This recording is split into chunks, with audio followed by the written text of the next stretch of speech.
여러분 이제 경제 파트는 이제 이번 시간으로 끝나겠습니다. 자, 교재 기출 문제지 80페이지 보시면 100번입니다. 100번. 100번을 보시면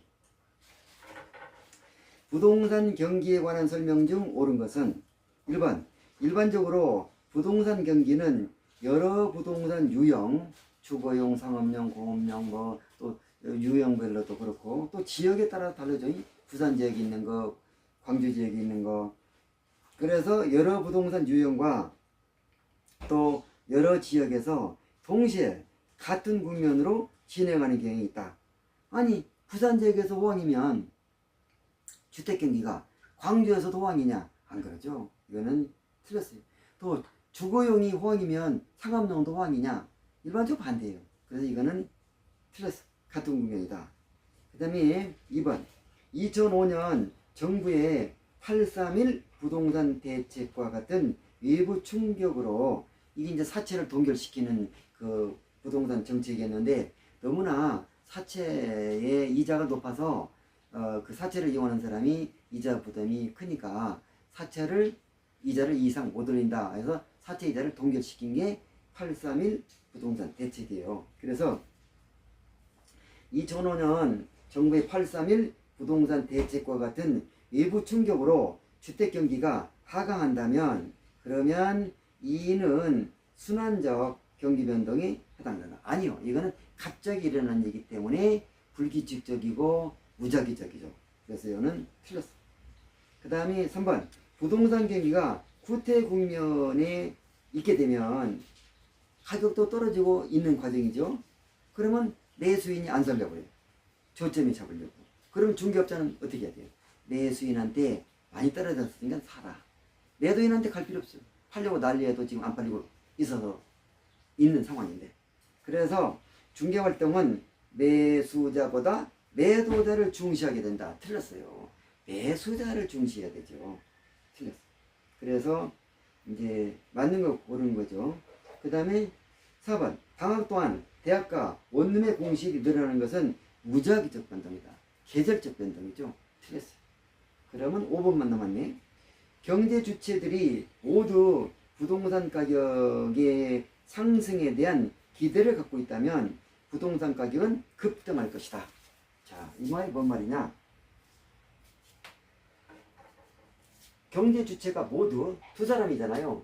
수요자하고 시장에 가면 두 사람이 있어요. 수요자는 사겠다고 그러고 공급자는 팔겠다고 그러고 이 두 경제 주체가 모두 가격 상승이 될 것이라고 기대하고 있어요. 예상을 하고 있어요. 가격 상승에 대한 기대 또는 예상 이걸 하고 있다. 그러면 수요자는 어떻게 돼요? 가격이 올라갈 것 같으니까 다음 달에 살 것도 끌어 들어와서 이달에 사요. 그렇기 때문에 수요가 증가된다. 공급자는 어때요? 가격이 올라갈 걸로 생각이 되니까 이달에 팔 것도 안 팔아. 다음 달에 팔려고 올라간 뒤에. 그래서 공급을 감소시킨다. 그렇기 때문에 수요는 증가하고 가격, 공급은 줄어들었으니 더욱더 물건이 귀해져서 가격은 더욱더 양타를 쳐서 더욱더 올라가게 된다. 이렇게 되고 있죠. 자, 그러면 이런 상황인데 이제 여기 이제 지금 우리가 5번이죠. 100번에 5번.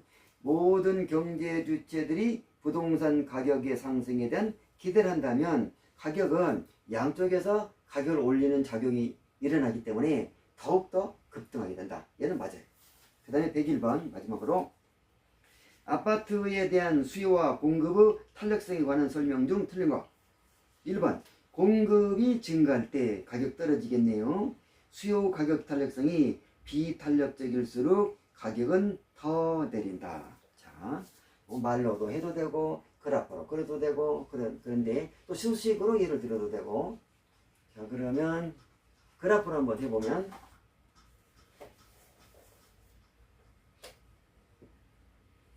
수요가 이렇게 있고 공급이 이렇게 있는데 이게 뭐가 증가했냐? 공급이 증가한다는 거예요. 그러면 우측으로 가야 돼요. 우측으로. 공급이 증가한다. 이랬을 때 이제 수요 가격 탄력성 요거 기울기죠. 기울기. 그러면 여기에서 처음 만나가지고 이제 그 가격 결정이 되고, 그런데 이 상황에서 만약에 수요 곡선의 기울기가 이런 모양이 아니고 변한다면 어떻게 변하냐? 수요 가격 탄력성이 비탄력적이다. 그러면 기울기가 가파라져야 돼요. 수요 곡선 이 모양이 아니고 이건 통과돼야 돼. 이 점에서 탄력성만 변화시킨다고 했으니까, 그래서 수요 곡선이 이런 식으로, 예? 뒷다시가 기울기가 이렇게 그 가파르면 탄력성이 적은 거예요. 우리는 탄력성은 뭐라고 했어요? 탄력성이 크다. 탄력성이 크다. 3이다. 기울기는 어떤 게? 기울기는 3분의 1이잖아. 3분의 1. 따라서 얘가 4가 된다. 그래? 얘는 4분의 1이야. 그러면 기울기가 탄력성이 커진다는 얘기는 기울기는 작아진다는 얘기야. 그래서 요거는 지금 그 수요 가격 탄력성이 비탄력적이다. 그러면 이제 기울기가 작아야 탄력성이 커지는 건데, 이게 지금 기울기가 커지잖아. 이 탄젠트 값이. 얘는 이게 탄젠트 값이고 얘는 이게 탄젠트 값인데 이게 더 훨씬 크잖아요. 그러면 탄력성이 작아질 때 어떠냐? 탄력성이 요랬을 때는 이만큼 떨어지는데 탄력성이 이랬을 때는 더욱 많이 떨어져. 그래서 공급 증가로 가격이 하락할 때 수요가 빨리빨리 이제 그 공급 감소에 맞춰서 이제 움직여줘야 되는데 늦게 반응한다는 거예요. 그 수식으로 예를 들면 또 빨라요. 수요량 300개, 공급량 300개 이렇게 됐었어요. 그런데 공급이 증가됐어요. 공급 증가 맞죠? 공급이 증가한다. 500개가 됐어. 500개. 그러면 이렇게 되잖아. 공급이 많잖아. 그러면 가격 떨어져. 가격이 하락한다. 이 가격이 하락할 때 수요자가 어떻게 반응하냐? 가격 하락에 대하여 민감하게 반응하냐? 민감하게 반응 안 하냐에 따라서 지금 달라지잖아요. 그래서 이제 근데 여기 뭐라고 그랬어요? 수요 가격 탄력성이 민감하지 않다는 거예요. 따라서 가격이 만약에 10원이 떨어졌다. 그랬더니 수요자가 민감하게 가격 떨어진 것에 대해서 별로 민감하게 반응 안 하니까 수요를 가격 떨어져 증가시키는데 500으로 팍 증가시키면 좋을 일이지만 그냥 340. 그럼 아직도 공급이 많아. 또 떨어져. 또 10원 떨어지니까 팍 증가 못 시키고 그냥 380. 이렇게 되니까 결국 수요가 500이 될 때까지 가야 공급도 500이고 수요도 500이어서 더 이상 공급이 수요보다 많지 않아서 이제 더 이상 안 떨어질 텐데 계속 조금씩 반응해 가지고 이렇게 수요량이 증가되고 있으니 가격이 많이 떨어져서 수요와 공급이 500이 돼 가지고 더 이상 안 떨어진다. 이렇게 되는 상황이니까 탄력성이 작을수록 공급 증가 시 수요 가격 탄력성이 작을수록 빨리 반응 못하니까 결국 가격이 많이 떨어지게 된다. 이 얘기죠. 그래서 보시면 수요 가격 탄력성이 비탄력적일수록 더욱 많이 떨어진다. 이 말은 맞아요. 2번 수요 소득 탄력성은 소득 변화에 대한 수요량의 변화를 나타낸다. 맞아요. 3번 수요가 증가할 때 공급 가격 탄력성이 비탄력적일수록 가격은 더 오른다. 여기서 아까는 1번은 공급 증가할 때 수요 가격이 비탄력적일 때로 더 내린다. 공급 증가는 내리는 과정이 있으니까 더 내린다. 3번은 수요가 증가할 때요. 그 가격이 오른 때잖아. 가격이 오를 때 이 공급 탄력성이 비탄력적이어서 빨리빨리 공급을 못 증겨. 지금 수요가 공급보다 많아서 가격이 올라가고 있어. 근데 공급을 탄력적으로 움직여서 빨리 공급을 증가시켜버리면 이제 수요가 많은 것이 공급과 일치되어서 이제 별로 안 올릴 텐데 이게 공급을 빨리 증가 못 시키는 거예요. 그러니까 더욱더 가격이 더 오르죠. 그래서 이제 수요가 증가할 때 이렇게 말할 수 있어요. 말은 어떤 말을 할 수 있냐? 수요 증가할 때 공급 탄력성이 이제 움직이겠죠. 공급 탄력성이 클수록 빨리 공급을 증가시켜 주니까 가격은 어때요? 올라가는 과정이잖아. 가격은 덜 적게 상승한다. 거꾸로 탄력성이 작다 이거예요. 비탄력적이다. 빨리빨리 공급을 못 증가시켜 주니까 가격은 더욱 상승한다. 공급 증가는 그 공급 증가? 그러고 공통점을 찾아서 요약을 하면 공급 증가한다. 가격이 떨어져. 가격이 떨어진 과정에서 수요자는 수요를 늘리겠죠. 근데 수요 탄력성이 어떻게 반응하냐에 따라서 공급 증가로 인하여 가격 떨어질 때 수요의 가격 탄력성이 클수록 빨리 크게 반응해. 따라서 공급 증가로 가격 떨어진 과정에서 수요가 크게 빨리 수요를 늘려주니까 가격은 어떻게 덜 하락한다. 가격이 떨어지는 과정에서 벌어진 일이니까 공급 증가로 탄력성이 작을수록 빨리빨리 수요를 못 증가시켜 공급 증가로 인하여 가격 떨어지는 과정에 있는데 그러면 더욱더 많이 떨어지게 되죠. 더욱 하락하게 된다. 자, 공통점을 찾아보면 따라서 수요 증가로 가격 탄력성이 크다. 그럼 오르는 과정에서 덜 클수록 작을수록 더욱 이것도 마찬가지야. 공급 증가로 가격 떨어지는 과정에서 수요 탄력성이 클수록 그러면 덜 클수록은 덜이야. 클수록은 덜이야. 덜 작을수록 더욱이야. 작을수록 더욱 오른다. 작을수록 더욱 하락한다. 자, 정리를 하면 클수록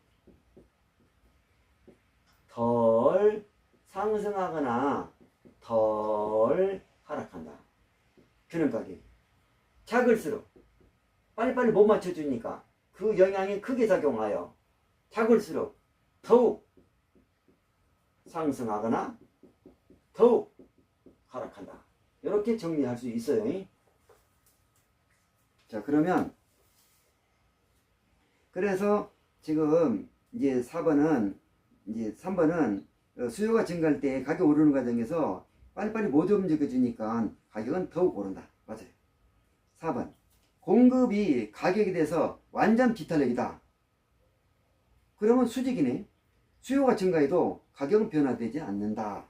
자, 그러면 이게 이걸 그림으로 그려보면